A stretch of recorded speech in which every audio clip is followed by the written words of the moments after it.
"Grandpa, my parents will take your money after the party today," whispered my 8-year-old granddaughter, and her words struck like thunder, shattering the illusion of family love. I, a trusting grandfather who had always supported them, left early, hiding my shock behind a mask of fatigue. But what I did next, a cunning plan for revenge for their betrayal, shocked everyone. I beat them at their own game, and they will never forget it. Before we continue, please subscribe to the channel and let us know where you're listening in the comments. I know what you're thinking, Dad, but hear me out. Harry's voice cracked through the phone, cutting through the Saturday morning, quiet like a rusty blade. I nearly dropped my coffee mug. 7 a.m. Calls weren't Harry's style, especially not with that nervous tremor I recognized from his teenage years when he'd wrecked my truck. "What sounds strange, son?" I settled back into my kitchen chair, watching steam rise from my coffee while morning light painted golden squares across yesterday's unread newspaper. "Well, Mary really wants, we both think you should definitely come to Alexa's birthday party today." The words tumbled out too fast, like he'd rehearsed them but forgotten the rhythm. Something cold settled in my chest. Since when did they need to convince me to see my granddaughter? Harry, when have I ever missed one of Alexa's birthdays? No, that's not what I meant. A pause. I heard what sounded like Mary's voice in the background, sharp and insistent. "It's just that Mary's been planning this for weeks, and she specifically asked me to call and make sure you're coming. That's rare, watching the cream swirl into tiny hurricanes.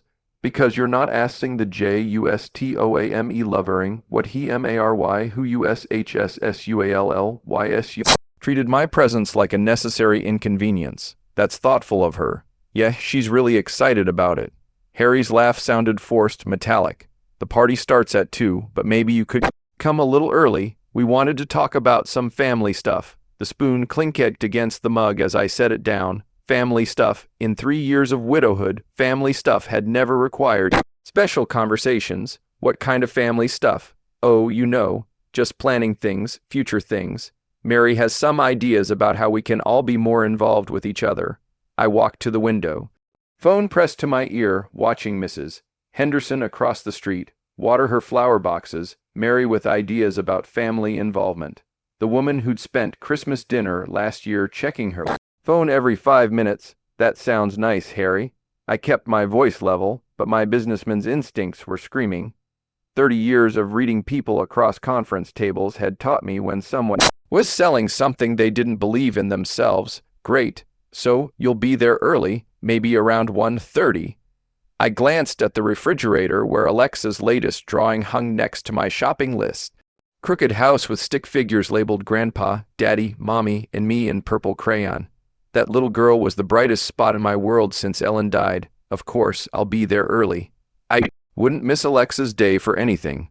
Perfect, and Dad. Harry's voice dropped lower. Just keep an open mind about what we want to discuss, okay?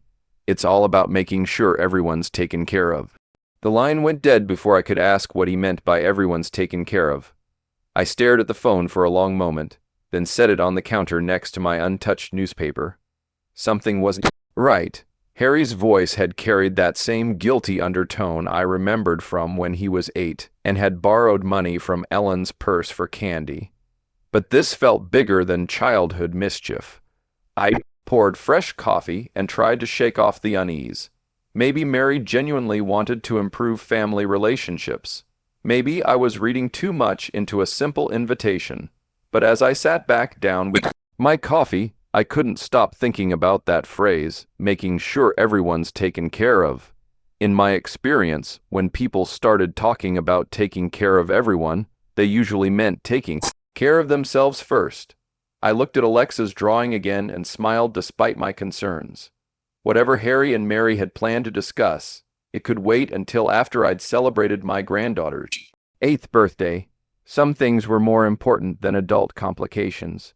Still, I made a mental note to listen carefully to whatever they want to talk about. 20 minutes later, I stood in my bedroom closet staring at shirts Ellen would never see me wear again. The blue Oxford brought back her funeral, how Mary had whispered about all this space while we buried my wife. Even then, something in her tone had felt calculating. I pulled the shirt from its hanger and caught my reflection in the mirror. $70,000. That's what I'd given them over the past 3 years. Mortgage payments, car loans, Alexa's private school tuition. Ellen would have called it excessive, but she'd also understood that Alexa deserved better than her parents could provide alone. My wallet sat heavy in my back pocket.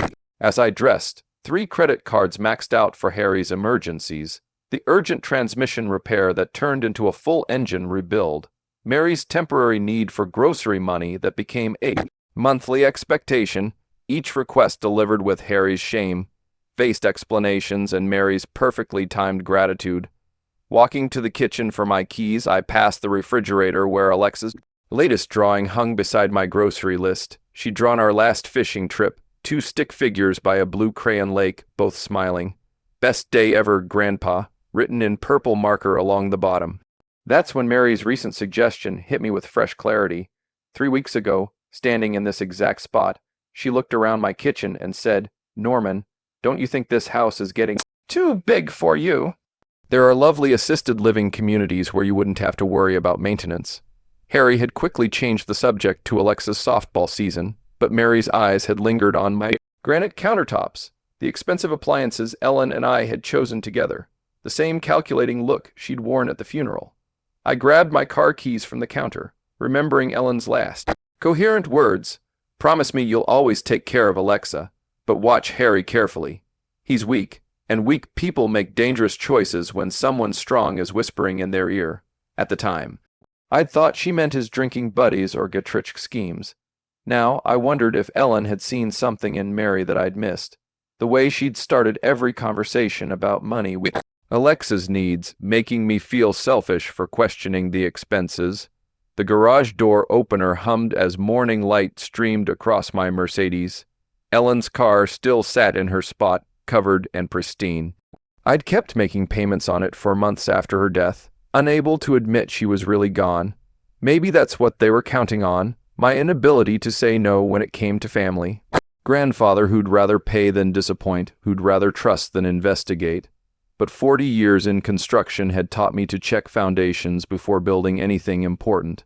I backed out of the driveway slowly, watching my house shrink in the rearview mirror. By tonight, after whatever conversation Harry and Mary had planned, I suspected I'd see everything differently. For now, I needed to buy my granddaughter a birthday present, something special, perhaps the last gift I'd give her before everything changed. Northtown Mall buzzed with Saturday morning energy as I parked near the main entrance. 8:15 and already families were streaming toward the toy stores. Perfect timing for Alexa's gifts. The Lego architecture section drew me immediately. Alexa had been fascinated by buildings since her school field trip to the Space Needle last month. The Statue of Liberty set caught my eye, detailed enough to challenge her growing skills, but not overwhelming. $180 seemed reasonable for something that would occupy her curious mind for weeks. "Excellent choice, sir," the young clerk smiled as he rang up my purchase. "My daughter loves this series. Would you like gift wrapping, please? It's for my granddaughter's 8th birthday. Next stop, sporting goods." Alexa had mentioned wanting a real bicycle, not the tiny pink thing she'd outgrown. The Trek model displayed near the window looked perfect. Lightweight frame, handbrakes she could manage, reflective strips for safety.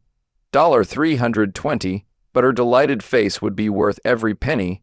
Loading the bicycle box into my SUV, I checked my watch. 9:10. Plenty of time for one more stop. Norman, what a lovely surprise. Dorothy Henderson materialized beside my car, clutching a shopping bag from the bookstore.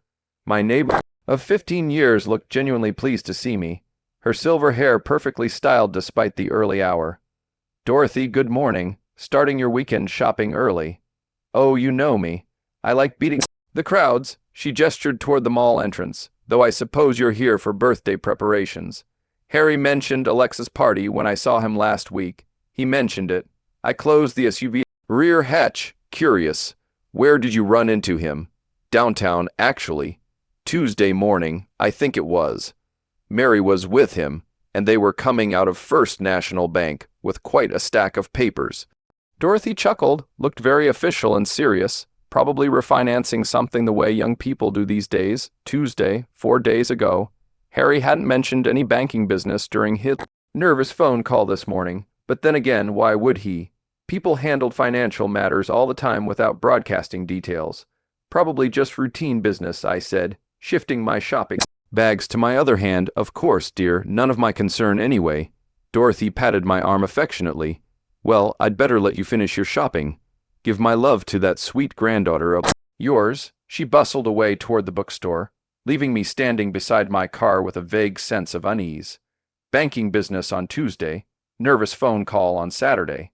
The timing felt oddly coincidental, but then again, Harry always seemed to be juggling some financial crisis or another. I shook off the feeling and headed toward the florist shop near the mall's east entrance. Mary had always appreciated flowers, and white roses would make a thoughtful gesture for the hostess of Alexa's party. The florist, a middle-aged woman with dirt under her fingernails, wrapped a dozen long-stemmed roses in silver paper with practiced efficiency. These are beautiful, she said, adjusting the ribbon. Special occasion, my granddaughter's birthday party, they're for her mother. Thoughtful, she'll love them. $1.28 for flowers that would wilt in a week. But Mary's pleased expression would be worth the expense. These small gestures mattered in maintaining family harmony, especially when underlying tensions existed. By 9:30, my SUV was loaded with packages that represented nearly $600 of birthday celebration. The Lego set, bicycle, roses, and the card I'd selected. Each item chosen with Alexa's happiness in mind. This was what grandfathers did. They spoiled their grandchildren shamelessly and enjoyed every moment of it. Driving home through Saturday morning traffic, I found myself thinking about Dorothy's casual observation. Harry and Mary at the bank with papers, serious expressions, official business that Harry hadn't bothered mentioning. But then, again, married couples handled countless administrative tasks without involving extended family. Insurance updates, mortgage refinancing, college savings accounts for Alexa.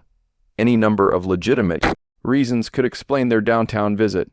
Still, as I turned into my driveway, I couldn't quite dismiss the small voice in my head that wondered why Harry had sounded so nervous this morning. If everything was truly as routine as it appeared. After wrapping Alexa's gifts and grabbing a quick lunch, I arrived at Harry's house precisely at 2:00. The front door opened before I could ring the bell. Norman, Mary practically sang my name, her arms spreading wide as if we hadn't seen each other in months rather than weeks. You look absolutely wonderful today. This enthusiasm felt foreign. Mary usually offered a polite smile and quick hug before disappearing into kitchen duties. Today she touched my arm twice while speaking, her eyes bright with an energy I'd never seen directed at me before. Thank you, Mary. The party looks lovely. I stepped inside, carrying the wrapped bicycle box and gift bag containing the Lego set. Colorful streamers hung from every doorway, and balloon clusters filled each corner, far more elaborate than previous birthday celebrations. Dad, there he is. Harry appeared from the living room, his voice carrying across the house like a carnival barker's. Come meet Mike from work. Mike, this is my amazing father I've told you so much about. Amazing father. Harry's workplace conversations about me typically focused on my old-fashioned business methods or retirement stubbornness, but today he clapped my shoulder with theatrical enthusiasm, his laugh echoing too loudly in the decorated hallway. The living room buzzed with familiar faces. Johnsons from next door chatted near the fireplace while Mrs. Smith sat carefully on the couch, observing everything with sharp eyes. Carlos and Elena Martinez helped their son Tommy arrange party games on the coffee table. Grandpa, Alexa ran toward me, her genuine smile cutting through the artificial atmosphere like sunlight. She wrapped her arms around my waist, and for a moment, the world felt normal again. Happy birthday, sweetheart. I handed her the gift bag, this one first, then the big surprise. She unwrapped the Lego architecture set with careful fingers, her eyes widening at the Statue of Liberty image on the box. But when she looked up to thank me, something flickered across her face. A shadow of sadness that vanished when Mary approached. Isn't Grandpa generous, honey? Say thank you properly. Thank you, Grandpa. It's really cool. Alexa's voice carried genuine appreciation mixed with something else, guilt, worry, and 8-year-old shouldn't sound so burdened during her own birthday party. Harry guided me toward the kitchen where Mike Davidson nursed a beer and made small talk about car sales. The conversation flowed normally enough, but Harry kept interjecting with unnecessary compliments about my business wisdom and family leadership. Each comment felt rehearsed, like lines from a script he'd memorized poorly. Norman knows everything about building successful relationships, Harry announced to Mike. He's taught me so much about trust and family loyalty. Trust and family loyalty. Strange topics for a casual party conversation, especially delivered with Harry's current manic intensity. Mike nodded politely, clearly uncomfortable with Harry's excessive praise of his own father. Mary reappeared with a plate of appetizers, positioning herself between me and the other guests. Norman, you simply must try these canapes. I made them, especially thinking of your sophisticated tastes. My sophisticated taste. Mary had never paid attention to my food preferences beyond ensuring adequate quantities appeared at family gatherings. Now she hovered beside me, refilling my wine glass before it emptied and asking about my comfort level every few minutes. From across the room, I watched Alexa opening cards from school friends. Her movement seemed mechanical, polite but distant. When Tommy Martinez asked about her new Lego set, she nodded and smiled appropriately, but her responses lacked the genuine excitement I'd expected. She's growing up so fast, Mrs. Smith observed, settling beside me on the couch. Such a thoughtful child. She asked me last week if grandparents and parents ever disagree about important decisions. My wine glass paused halfway to my lips. What did you tell her? That families work through differences with love and honesty. Mrs. Smith studied Alexa with concerned eyes, though she seemed troubled by something beyond normal childhood worries. Across the room, Harry and Mary exchanged a quick glance, the kind of wordless communication that suggested coordination. They'd been doing that all afternoon, I realized. Brief eye contact, subtle nods, perfectly timed interruptions when conversations approached certain topics. The afternoon stretched on with forced merriment and careful choreography. Every smile felt calculated, every laugh slightly too loud, every gesture of family affection performed for an audience. Only Alexa's behavior toward me remained authentic, though shadowed by whatever burden she carried, as the party wound toward its conclusion, and guests began gathering their belongings. Harry caught my attention with an overly casual gesture. Dad, stick around after everyone leaves, okay? Mary and I have been looking forward to that family chat we mentioned. The artificial cheerfulness began weighing on me like humidity before a storm. I excused myself with a polite smile, mentioning the bathroom down the hallway. Mary jumped up immediately, offering directions I didn't need, her concern feeling rehearsed rather than genuine. Walking away from the party noise, I noticed Alexa watching me from beside the gift table. Something in her expression, worry mixed with determination, made me pause. When I reached the hallway lined with family photos, small footsteps followed behind me. Grandpa. Her voice barely rose above a whisper. I turned to find her glancing back toward the living room, ensuring we were alone. The birthday girl, who should have been glowing with excitement, looked instead like she carried the weight of the world on 8-year-old shoulders. What is it, sweetheart? I knelt to her eye level, recognizing the serious expression she'd inherited from Ellen. You look troubled. She bit her lower lip, a gesture that reminded me painfully of her grandmother during difficult conversations. I need to tell you something important about Mom and Dad. My chest tightened. What about them, honey? They're planning to take your money tonight. The words tumbled out in a rush as if she'd been rehearsing them. After everyone goes home, I heard them talking last night when I was supposed to be sleeping. The hallway seemed to tilt slightly. I gripped the doorframe to steady myself, fighting to keep my expression calm for her sake. What exactly did you hear? Mom said you have too much money for an old man living alone. Alexa's voice dropped even lower. She told Dad they were going to fix that problem tonight. Dad seemed scared, but Mom said the papers from the bank would make everything legal. Papers from the bank. Tuesday's visit that Dorothy Henderson had mentioned suddenly made terrible sense. My business instincts, dormant for years, roared back to life with crystalline clarity. Did they say anything else? I asked gently, though my mind raced with implications I hoped an 8-year-old couldn't understand. Dad kept saying, "What if he finds out?" And Mom said it would be too late by then. Tears welled in her eyes. "Grandpa, I don't want them to take your money. You're the only one who really listens to me." I pulled her into a fierce hug, feeling her small body trembling against mine. Ellen's granddaughter, carrying adult secrets that no child should bear.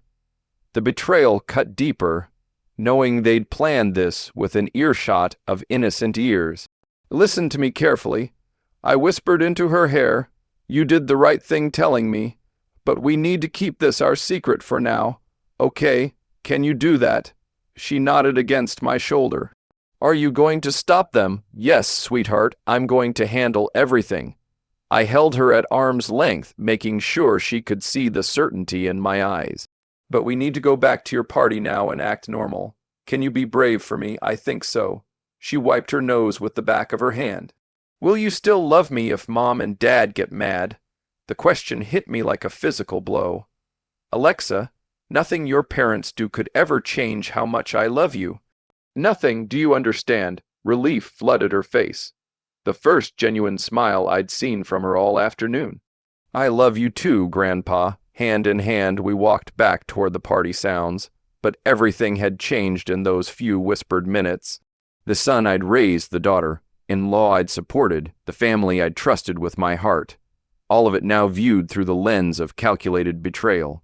As we rejoined the celebration, I caught Harry's eyes across the room. He smiled and waved, the same false enthusiasm that had puzzled me earlier. Now I understood exactly what that performance was designed to accomplish. Returning to the party felt like walking onto a stage where everyone else had forgotten they were acting. I settled back into conversations with the natural ease that 40 years of business negotiations had taught me, while internally cataloging every glance between Harry and Mary with devastating new clarity. Mrs. Smith was discussing her garden when I noticed Harry checking his watch for the third time in 10 minutes. Mary appeared beside him immediately, their brief eye contact now obviously coordinated rather than coincidental.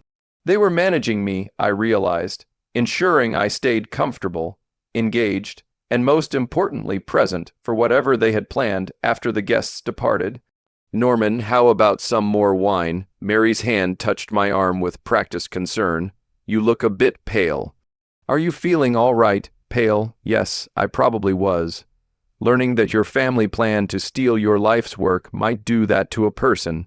But I managed a tired smile that wasn't entirely manufactured.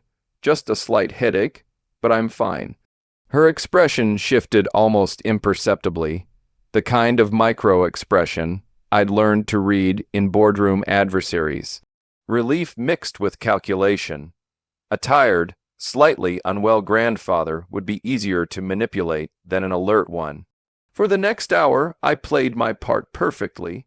Gracious grandfather, generous family patriarch, aging man, perhaps not quite as sharp as he once was.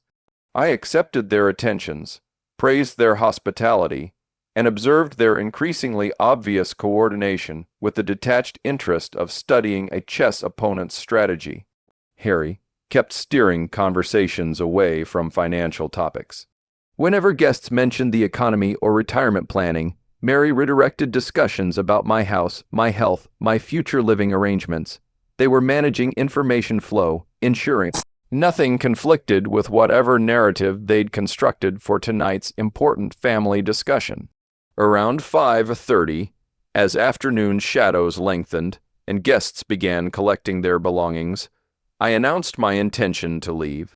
"I think I should head home early. This headache isn't improving." The effect was immediate. Harry and Mary exchanged a look of genuine alarm. "Dad, wait." Harry moved to block my path to the door. "We really wanted to talk about those important family matters we mentioned." "Remember, you promised to stay after everyone left." "Perhaps another time," I said, maintaining the weary grandfather persona. "I really need to rest." "But Norman," Mary stepped closer, her voice taking on urgent undertones, "we have something special planned for tonight, something we've been preparing for weeks, something they'd been preparing for weeks." The bank visit Dorothy Henderson witnessed, legal documents, plans that required my presence and cooperation. I could see the desperation creeping into their performance as their carefully orchestrated timeline threatened to collapse. I'm sure it can wait until tomorrow. I replied, gently, family isn't going anywhere. Harry's face flushed. Actually, Dad, there are some sensitive issues we need to discuss. Financial matters that can't wait. Financial matters that can't wait. How interesting that Harry would phrase it exactly that way. I filed the comment away with all the other intelligence I'd gathered throughout this surreal afternoon. Tomorrow, son, I promise. I turned toward Alexa, who had been watching our exchange with worried eyes. Kneeling to her level, I pulled her into what might be our last innocent embrace before everything changed. Thank you for the most wonderful birthday party, sweetheart. Thank you for my presents, Grandpa. Her small arms tightened around my neck. I love you so much. I love you too, more than you'll ever know, I whispered against her ear, quiet enough that only she could hear. Everything will be okay. Standing, I felt Harry's hand on my shoulder, heavier than necessary, almost restraining. Dad, please just give us 1 hour to discuss these important family decisions. I looked into my son's eyes and saw not the boy I'd raised, but a desperate man whose greed had overwhelmed whatever love remained. Realization cut deeper than I'd expected, but my voice remained steady. Another time, Harry, I need to go home now. Walking to my car while they watched from the doorway, Mary whispering urgently in Harry's ear, both of them radiating frustrated tension. I felt the weight of performance finally lifting from my shoulders. Alone in my Mercedes, I sat for a moment in their driveway, processing the magnitude of what had just occurred. My family had planned to rob me, tonight with legal documents and careful preparation. Starting the engine, I pulled away from the house where I had celebrated what might be my last normal family gathering. Inside my house, the silence felt different than it had that morning. No longer peaceful, pregnant with purpose. I walked directly to my home office, the room where I'd built my construction business from a single truck and stubborn determination. 40 years of important documents lived in the wall, safe behind Ellen's portrait as I spun the combination lock. Muscle memory from decades of business dealings guided my fingers. 1959, Ellen's birthday. The irony wasn't lost on me that her memory would help me protect what we'd built together. The documents told a story I'd been too trusting to read properly. Bank statements revealing the pattern of financial requests that had escalated from hundreds to thousands over 3 years. Investment portfolios worth far more than Harry or Mary realized. Property deeds for rental properties they didn't know existed. And most importantly, records of every payment I'd made to support their lifestyle. 247 individual transactions. I documented everything with the methodical precision that had made my business successful. Mortgage payments, car repairs, medical bills, private school tuition for Alexa. Each payment justified by some family emergency or opportunity that seemed reasonable at the time. Sitting at my desk with Ellen's photo watching from the bookshelf, I finally saw the manipulation clearly. The escalating requests had been conditioning, training me to say yes to increasingly larger amounts. Mary's suggestions about assisted living weren't concern for my welfare. They were reconnaissance for tonight's planned theft. Every mortgage payment, every tuition check, I said aloud to Ellen's photograph. They've been planning this for months. My phone sat silent on the desk.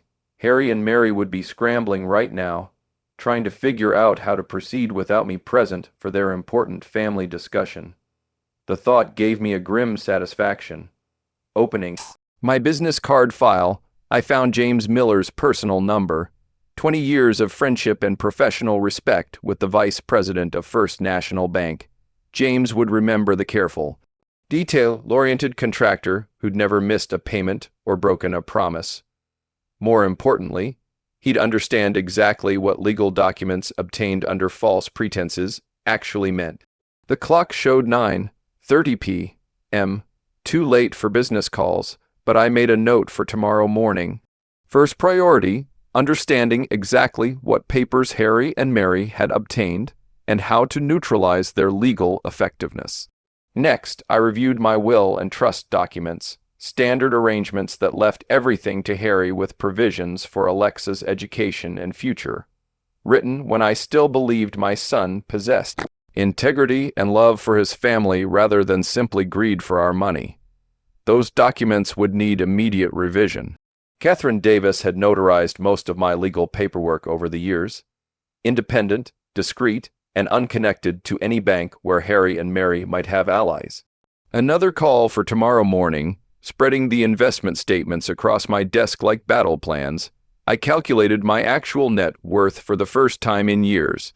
3 million in liquid assets, plus 3 rental properties, plus this house with no mortgage. Far more than Harry and Mary suspected, and certainly more than they could steal in one evening's legal maneuvering. But this wasn't about money. This was about justice for an 8-year-old girl whose parents were willing to traumatize her with adult secrets. This was about punishment for adults who'd exploit an elderly man's love for his family. This was about ensuring that betrayal came with consequences. Ellen's voice echoed from our last conversation. Watch Harry carefully. Weak people make dangerous choices when someone strong is whispering in their ear. Now I understood. Mary had been whispering for 3 years, and Harry had chosen greed over family loyalty at every turn. My phone rang suddenly, jarring me from planning. Harry's name appeared on the caller ID. I let it ring. Sunday morning brought clarity that a restless night had failed to provide. After finally falling asleep near dawn, I woke with my businessman's instincts fully engaged and a specific plan for me. Over coffee in my home office, I opened my business contact file to James Miller's personal number. 900 seemed appropriate for calling an old friend about financial matters. James and I had maintained our friendship through 20 years of loans, investments, and the gradual success of price construction. He'd trust a call from me, especially about portfolio management. James, sorry to bother you on Sunday morning, I began when he answered. I've been reviewing my investment portfolio and wanted to get your thoughts on some consolidation ideas. Norman, always good to hear from you. His voice carried genuine warmth. What's on your mind? I'm considering simplifying my accounts, maybe centralizing everything for easier management. What are current banking policies on financial assistance programs? Well, there are several options depending on your needs. Are you thinking about automated services or more comprehensive management assistance? Perfect opening. Actually, I've been wondering about power of attorney arrangements, conservatorship options. Had any clients dealing with those recently? James paused, and I could almost hear him considering confidentiality boundaries. Funny you should ask. Just last week, I had a couple inquiring about guardianship procedures for an elderly family member. My coffee cup stopped halfway to my lips. Oh, complex process, I imagine. Actually, they seemed quite prepared. Had done considerable research on conservatorship requirements, documentation timelines. Very thorough people. Very thorough. My son and daughter-in-law had researched exactly how to steal my independence with legal precision. That's thoughtful of them to help their family. They were asking specific questions about mental competency evaluations, financial management documentation, timelines for court approval. James' professional knowledge was exactly what I needed. They understood the terminology better than most attorneys I've worked with. Mental competency evaluations, court approval timelines. They'd planned to have me declared incompetent and seize control of everything I'd spent 40 years building. The scope of their betrayal kept expanding beyond what I'd imagined possible. Did they seem confident about their situation? I asked carefully. Absolutely. They mentioned having documentation ready, medical opinions prepared, said they expected the process to move quickly once initiated. James chuckled. Most families aren't nearly so organized when dealing with elderly care transitions. Elderly care transitions. The euphemism made my hands clench around the phone. They'd researched how to institutionalize me while stealing my wealth, and they'd done it with systematic professional thoroughness. Sounds like they really cared about their family members' welfare. I managed. That's what struck me most. How much preparation they'd put into ensuring everything would be legally proper and swift. They asked about expedited processes, emergency conservatorship procedures, emergency conservatorship for situations where immediate action was necessary to protect someone's assets from their own incompetence. Hearing my own situation described in clinical banking terms felt surreal. Well, I appreciate the information, James. Gives me a better sense of available options. Anytime, Norman, though honestly, you seem sharper than men half your age. Can't imagine you needing that kind of assistance for decades yet. If only he knew how close I'd come to needing it yesterday. Let's hope you're right. Thanks for taking my call on Sunday. Always a pleasure. Let me know if you want to schedule a formal consultation about your portfolio. After hanging up, I sat staring at my notes from the conversation. Mental competency evaluations, documentation ready, medical opinions prepared, emergency procedures. Harry and Mary hadn't just planned to rob me. They'd engineered a complete legal framework to justify stealing my life. The phone rang suddenly, startling me from my thoughts. Harry's name appeared on the caller ID again. This time I answered, "Hello." I answered the phone with deliberate weariness, as if the effort of reaching across my desk required considerable energy. "Dad, thank goodness. I was worried sick about you leaving early yesterday." Harry's voice carried what sounded like genuine concern, though I now recognized the calculation beneath it. "Are you feeling all right?" "Oh, Harry." I let my voice trail off slightly, as if gathering thoughts had become difficult. "I've been having these terrible headaches, hard to concentrate on anything. That doesn't sound good. Maybe we should have you checked by a doctor. Mary and I could drive you to the clinic this afternoon." Perfect. They were accelerating their timeline, exactly as I'd hoped, after disrupting their original plan. That's very thoughtful of you both. I've been feeling so confused lately. Don't worry, Dad. We'll take care of everything. We'll be over in about an hour, okay? After hanging up, I spent 30 minutes preparing for the performance of my life. I mused my hair slightly, put on an old cardigan that made me look frailer, and practiced the slower, more hesitant movements of genuine elderly confusion. When their car pulled into my driveway, I was ready. "Norman, we brought some papers that might help with your situation," Mary announced as they settled into my living room. She'd brought a leather portfolio that looked expensive and professional, the kind lawyers used for important documents. "Papers?" I blinked at her with what I hoped appeared to be genuine bewilderment. "What kind of papers?" Harry leaned forward, his expression earnest. "Dad, we've been researching ways to help you manage things better. Your finances, medical decisions, that sort of thing. Manage, I'm not sure I understand." I rubbed my temples as if the conversation was causing physical pain. Everything seems so complicated these days. Mary opened the portfolio with practiced efficiency. "These documents would give us power of attorney to help with your banking, bills, medical appointments. Think of it as having a backup system." The forms looked professionally prepared with highlighted sections marked for my signature. Someone had invested serious money in legal consultation for this theft. I stared at the papers as if they contained hieroglyphics. "It's all so overwhelming," I murmured. "I used to understand these things better. That's exactly why we need to do this now." Mary pressed gently, "Before things get more confusing for you." Harry shifted uncomfortably. "Dad, are you sure you're okay? You seem really different today." I looked at him with what I hoped was confused gratitude. "Different? I don't feel different, just tired all the time. These headaches make it hard to think clearly." Mary and Harry exchanged a glance, the same coordinated communication I'd noticed at the party. But now I understood its purpose. They were evaluating whether I was impaired enough to sign documents without fully understanding their implications. Norman, these papers would just make it easier for us to help you, Mary continued.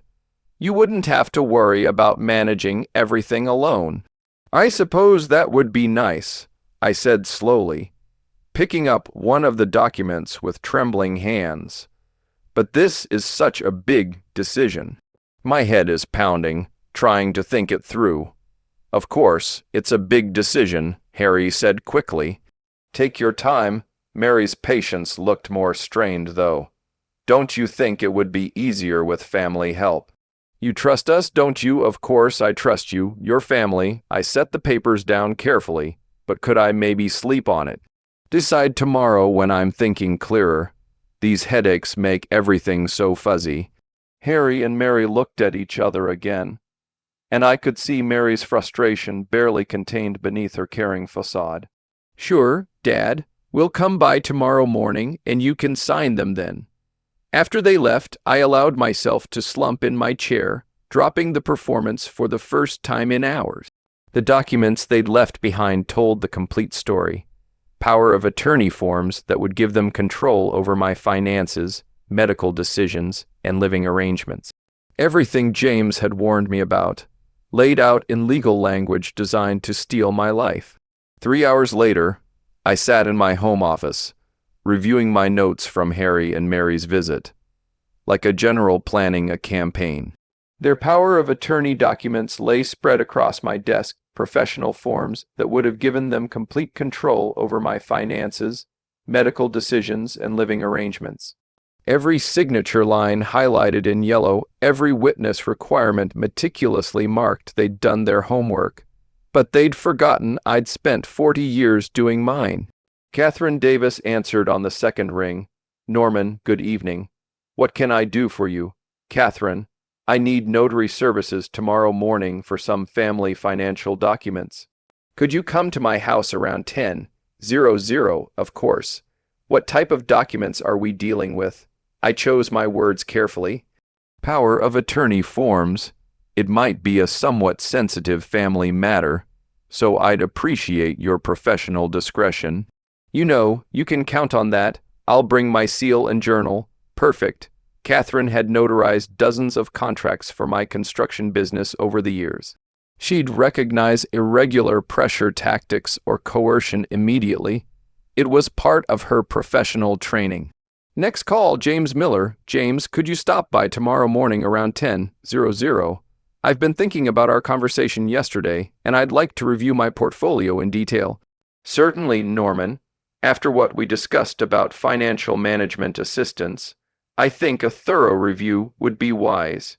Excellent. It might be educational. James chuckled.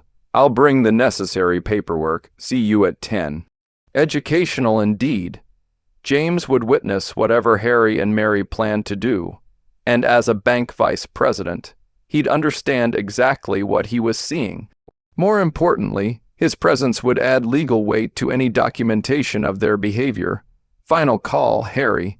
I let my voice carry the tremulous uncertainty I'd performed that afternoon. Harry, I've been thinking about those papers you brought. You were right. I do need help managing things. Dad, that's wonderful. Mary will be so relieved. We can come over first thing tomorrow morning. I've arranged for a notary to make everything proper and legal. 10:00 sharp. Perfect. And Dad, thank you for trusting us with this. Trust? The word sat bitter in my mouth, but I managed to sound grateful. You're my family, of course. I trust you. After hanging up, I walked to the window overlooking my backyard. Ellen's rose garden needed attention, another task I'd been managing alone since her death. Tomorrow would determine whether I'd continue managing it as a free man or watch it wither from some assisted living facility, while Harry and Mary divided our life's work. I pulled out a yellow legal pad and wrote down the sequence of events I expected tomorrow. 9:45 a.m. Catherine arrives, sets up notary materials. 10 a.m. James arrives with portfolio documents. 10:05 a.m. Harry and Mary arrive expecting easy document signing. 10:00 a.m. Professional witnesses observed their manipulation tactics. 10:15 a.m. Truth emerges. The beautiful irony wasn't lost on me. They'd researched how to steal my independence through legal procedures. But they'd forgotten that legal procedures require proper witnesses and documentation. Tomorrow, those same requirements would expose their betrayal. 20 miles across town, Harry was probably explaining to Mary how cooperative I'd sounded, how the notary would make everything official, how close they were to controlling millions of dollars. They'd celebrate tonight, confident that a confused old man had finally accepted their help. They had no idea they were walking into a trap set by the same business mind that had built what they were trying to steal. I looked at Alexa's drawing on my refrigerator, our stick figure family standing beside a crooked house. Tomorrow would determine whether that little girl grew up with grandparents who protected her, or parents who taught her that family loyalty could be bought and sold. Ellen's voice echoed from 3 years ago. Promise me you'll always take care of Alexa. I intended to keep that promise. Monday morning arrived gray and cold. I slept little that night, but when Catherine arrived at 9:45 with her notary seal and journal, I felt completely prepared. Good morning, Norman. Beautiful home office, she said, arranging her materials on the side table. This should be straightforward. James knocked precisely at 10, carrying his banker's portfolio. Morning, Norman. Ready for that portfolio review. More ready than you know, I replied, positioning myself behind my desk as footsteps approached the front door. Harry and Mary entered with confident smiles and their leather document case. They paused when they saw Catherine and James, but Mary recovered quickly. How thoughtful of you to arrange professional assistance, she said smoothly. This will make everything so much more official. Indeed it will, I replied, my voice carrying none of yesterday's confused frailty. Please, everyone, take a seat. Harry settled into the chair across from my desk, still smiling. Dad, you sound much better today. More like your old self. Exactly like my old self. Sharp, observant, capable. I leaned forward, meeting his eyes directly, which is why I need to tell you something before we sign any documents. Mary's pen stopped moving across her checklist. Norman, what's wrong? Nothing's wrong with me, Mary, but I'm completely aware of your plan. The silence stretched like a taut wire. Harry's smile faltered. Dad, what plan? We're here to help you. I know about your visit to James' bank last Tuesday. I know about the guardianship procedures you researched. I know about the mental competency evaluations you plan to arrange. Harry's face drained of color. Mary's carefully controlled expression cracked for just a moment before she attempted damage control. Norman, you're confused. We visited the bank about our own financial planning. James, I interrupted, turning to my friend. Would you mind sharing what they discussed during their Tuesday afternoon appointment? James cleared his throat professionally. They asked detailed questions about conservatorship procedures, documentation requirements for declaring someone mentally incompetent, and expedited court processes for emergency financial management. Catherine looked up from her notary journal, suddenly alert. Mr. Price, are you saying these power of attorney documents were prepared under false pretenses? I'm saying they planned to have me declared incompetent, so they could steal everything I've worked 40 years to build. Harry found his voice, though it came out strangled. Dad, we were worried about you. Yesterday you seemed so confused.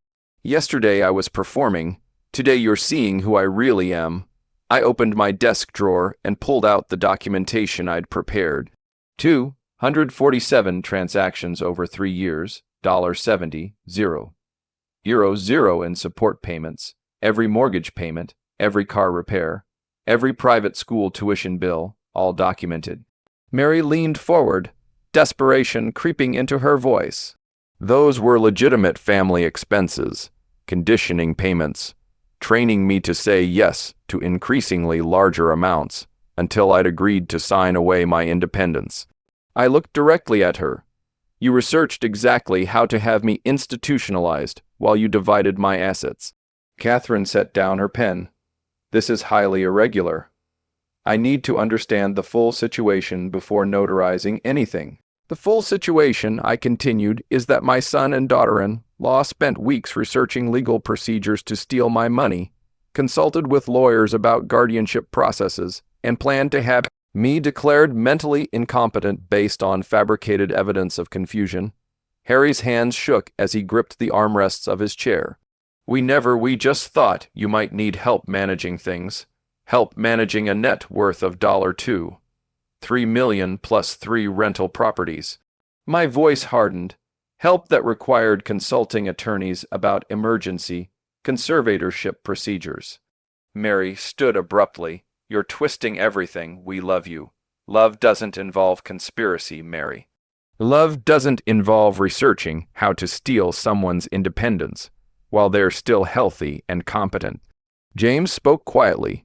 Norman, the questions they asked were very specific. They knew legal terminology that most families never encounter unless they're planning something significant. Catherine nodded grimly.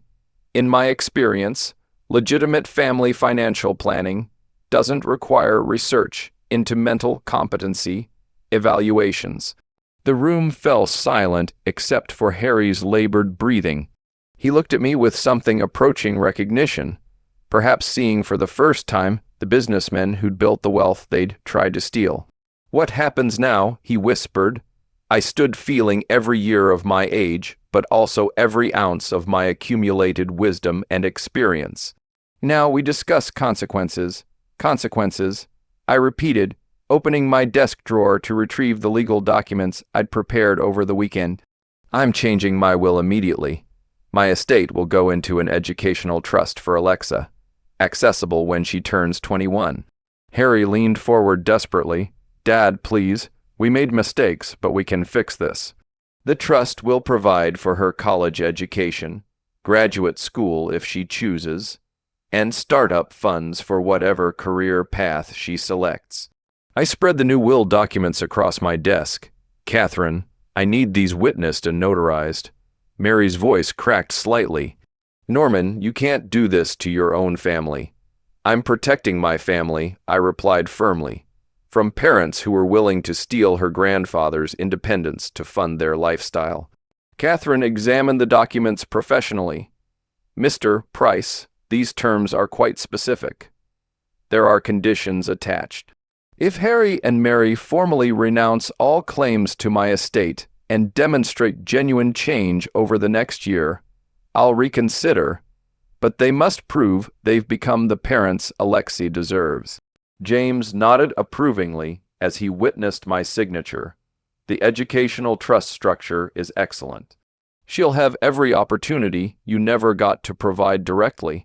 Harry buried his face in his hands. What does genuine change mean? How do we prove that? By getting jobs that actually support your family instead of depending on me. By prioritizing Alexa's happiness over your own financial desires. By showing me that my granddaughter matters more to you than my bank account. Mary stood abruptly, her composure finally cracking completely. How are we supposed to live without your support? The same way millions of other families do. Through honest work and responsible spending, the mortgage assistance ends today. The car payments stop immediately. You're both adults with college degrees. Figure it out. Catherine finished notarizing the documents with practiced efficiency. Everything is legally binding now. Mr. Price, you should keep these in a secure location. My attorney will have copies by this afternoon, I assured her. After Catherine and James departed with handshakes and promises of discretion, the three of us sat in uncomfortable silence. Harry looked broken. Mary appeared to be calculating survival strategies. Is there anything else you want to say? I asked. Harry met my eyes for the first time since the revelation began. I'm sorry, Dad. I know that doesn't fix anything, but I'm genuinely sorry. Mary said nothing, which told me everything about her priorities. Words are cheap, Harry. Actions over the next year will determine whether this family has a future together. 3 hours later, Alexa knocked on my door, her school backpack still slung over her shoulder. Grandpa Mommy said, "You wanted to see me?" I knelt to her eye level, just as I had in the hallway 2 days ago. "Come sit with me, sweetheart. We need to talk about some grown-up things." She settled beside me on the couch, her 8-year old wisdom already sensing something serious. "Is this about what I told you?" "Partly. Your mommy and daddy made some bad choices about money, and there have to be consequences, but none of this changes how much I love you. Are they in trouble? They have to learn to take better care of themselves and you. But Alexa, I want you to know that your future is completely safe. I've made special arrangements to make sure you can go to any college you want, study anything that interests you." Her eyes brightened slightly. "Even veterinary school, that's really expensive, especially veterinary school. And if you change your mind and want to be an engineer or a teacher or start your own business, there will be money for that, too." "What about mommy and daddy? They're going to work very hard to become better parents. And if they succeed, our family might be able to heal from this hurt. But even if they don't, you and I will always have each other." She hugged me tightly, and I felt Ellen's presence in that embrace. 3 generations of love continuing despite betrayal and broken trust. "Can we look at college brochures?" Alexa asked. "I want to see what veterinary schools look like." "Absolutely," I smiled, reaching for my laptop. "We have all the time in the world to plan your future." Outside, spring was turning to summer, and Ellen's roses were finally beginning to bloom. If you like this story, please like this video, subscribe to the channel, and share your impressions of this story in the comments. To listen to the next story, click on the box on the left. Thank you for watching.